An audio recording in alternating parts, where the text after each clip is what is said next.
I'm 20 years old, I've been studying law, I haven't done anything entrepreneurial before, and I've got this idea. Who thinks that's a good answer? You did. Put your hand up, you said yes.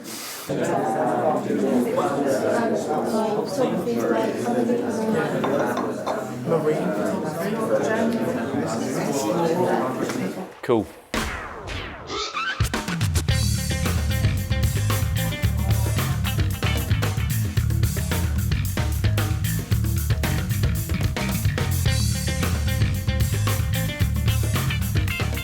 Welcome to the inaugural Bryanston Business Conference. We have today a fantastic collection of speakers who have come along, none of whom I'm sure will mind me saying that please ask as many questions throughout the day as you wish to, because I think that's how you will get the most out of the day. So enjoy the day, everyone. Thank you. The sessions can now start.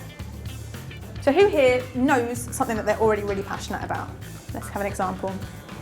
Music. Music, great. You think, I love music. Could you spend all your days just doing music?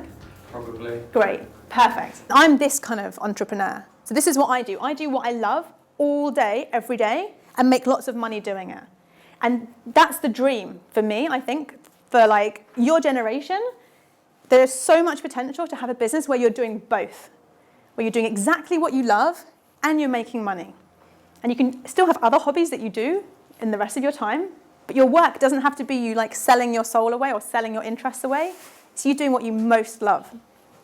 And it was at that point I thought, look, you've always loved fashion, you've always done a fashion blog, you've always been super interested in it. Could you feasibly kind of go into this sector with it being literally the one course you haven't done?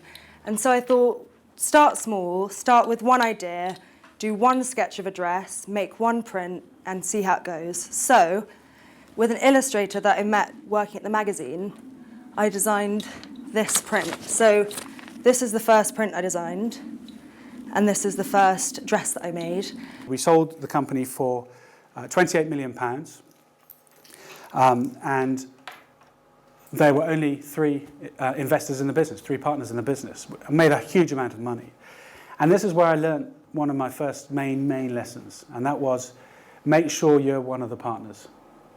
Because otherwise you're going to work really hard and you're going to get no benefit. And I got no benefit from the sale of that company at all. And like I said, you can talk about all the successes, but it's the failures that really, are the most valuable. So the lesson was, if you ever do this again, invest in the company. Have some skin in the game.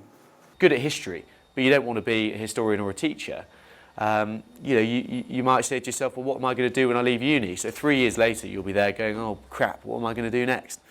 So do have a think about that. So go to uni, get a degree, get a relevant job. So that can be anything from plumbing to estate agency to law to accountancy, anything. You learn your trade.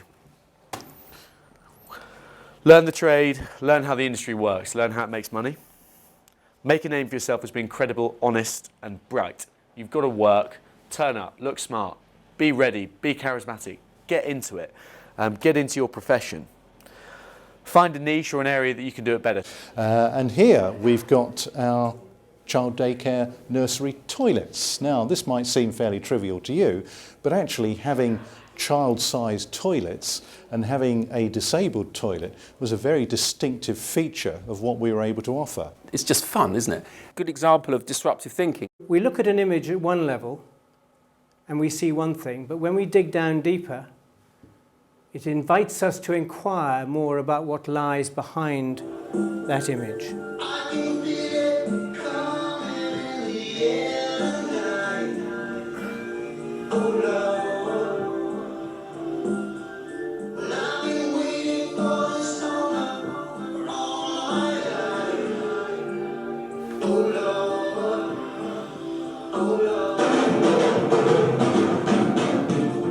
They centred on the moment that the chocolate is first eaten. So the joy is his moment, his anticipation, he's waiting for that drum solo.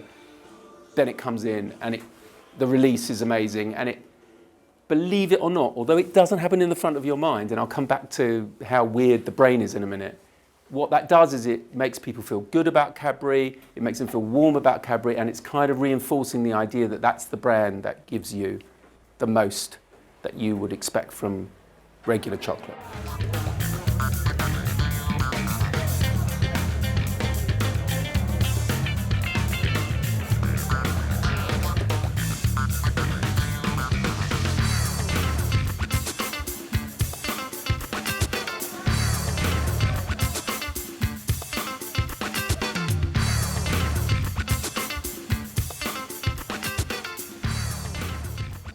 It's a Friday.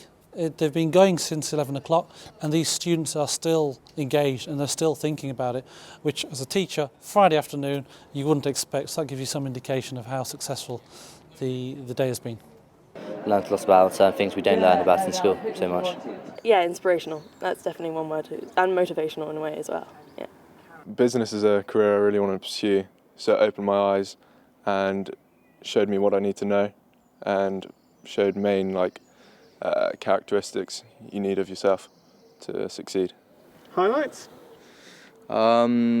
Generally, Sebastian Conran's was probably the highlight of the day. I found that really interesting. So I was watching the video. We were all behind the mirror, and there was this room full of mothers, and this is walked in, and the first person saying, "Oh, it makes you want to have another baby, doesn't it?"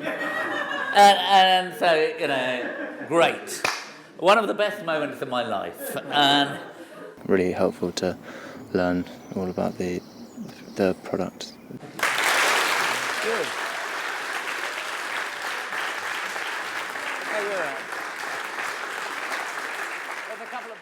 Now I understand that you have to find your area, you have to find your niche if you want to create a successful business. But if you're really passionate about it, really motivated, you can actually get somewhere and it can be really successful. This is fantastic to have this introduction. It's frightening when you leave the school and you realise, what am I going to do? But to get them thinking early about what their career might be, what interests them, what drives them, what they're passionate about, it's good. And any exposure they can get to different case studies and different sort of businesses, any opportunity like that's superb. Okay, so if you think you've got friends who might be turned on by this, then please spread the word.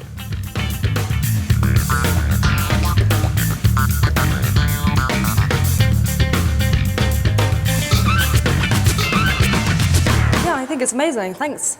Thank you, man. Thank you, sir, for making it possible.